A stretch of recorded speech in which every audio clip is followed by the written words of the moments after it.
Hello दोस्तों, आपका फिर से एक नई कहानी में स्वागत है। तो जो चैनल पर नए हैं वह प्लीज़ सब्सक्राइब कर दें। तो चलिए आज की कहानी स्टार्ट करते हैं। कहानी अच्छी लगे तो कमेंट करके ज़रूर बताएं। बहू, तुमने अब तक छत पर से अपनी प्रदर्शनी नहीं हटाए। बेटे, सुबह से घर के कामों में लगी हूँ, एक पल भी बैठने की फुर्सत नहीं है। शरीर आराम चाह रहा है पर दिमाग और मन आराम करने नहीं दे रहे। एक तो डर लग रहा है कि आराम करने बैठ गई तो ससुराल वाले 10 ताने सुनाएंगे, और दूसरा बैठे बैठे बस अगले काम की रूपरेखा तैयार किए जा रहा है। भूख भी बहुत जोरों से लग रही है। सुबह जैसे तैसे एक रोटी रोल करके चाय के साथ खा ली थी। उसके बाद एक अन्न का दाना पेट में भी नहीं गया। पर मैं यहाँ रसोई में रोटियां सेक रही हूँ। घर में देवरानी के कुआं पूजन का उत्सव है। अभी 20 दिन पहले ही उसने एक बेटे को जन्म दिया है। घर में मेहमानों का जमावड़ा है। जेठानी हूँ पर मुझे बैठने की फुर्सत नहीं, क्योंकि सारा काम मुझे ही करना है।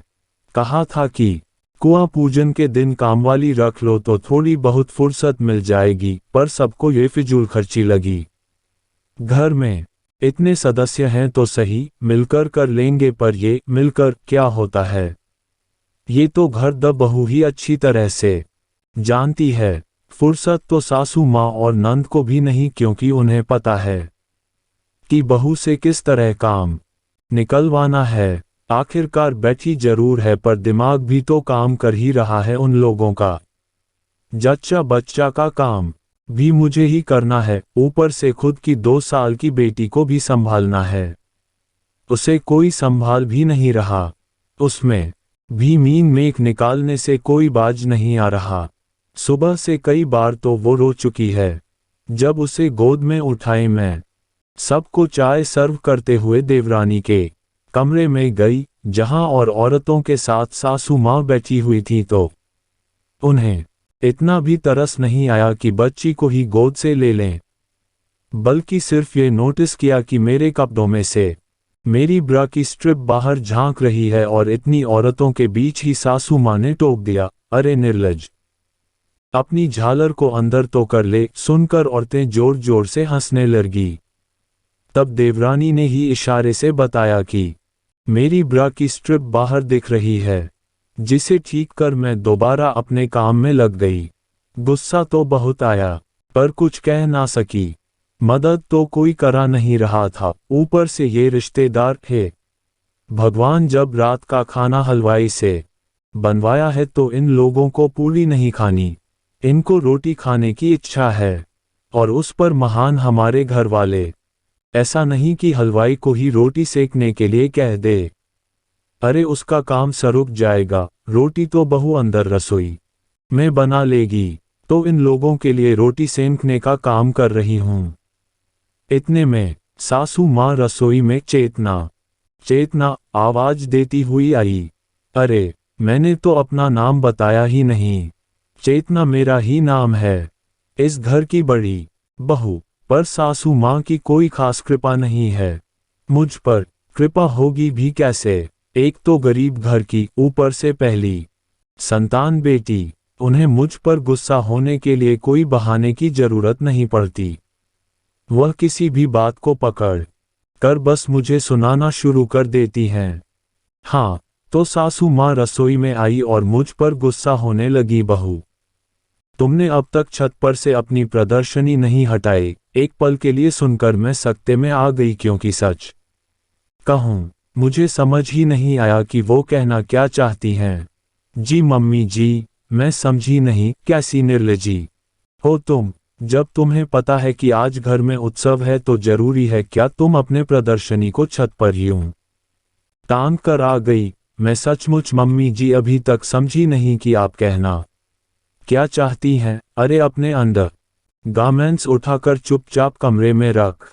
कितनी शर्मिंदगी महसूस हुई जब मेहमान ऊपर छत पर गए और वहां उन लोगों ने वो लटकती हुई झालर देखी, पर वो तो सभी कपड़ों के साथ ही सूख रहे थे, और आप और दीदी शाम को खुद कपड़े ले आई थी ना? हाँ, हम सभी कपड़े लाए थे, पर तुम्हारी वो कपड़े नहीं। हम क्या तुम्हारी ये झालर उतारने के लिए है? कुछ तो शर्म कर, अपनी सास और नंद से ऐसे काम करवाओगी?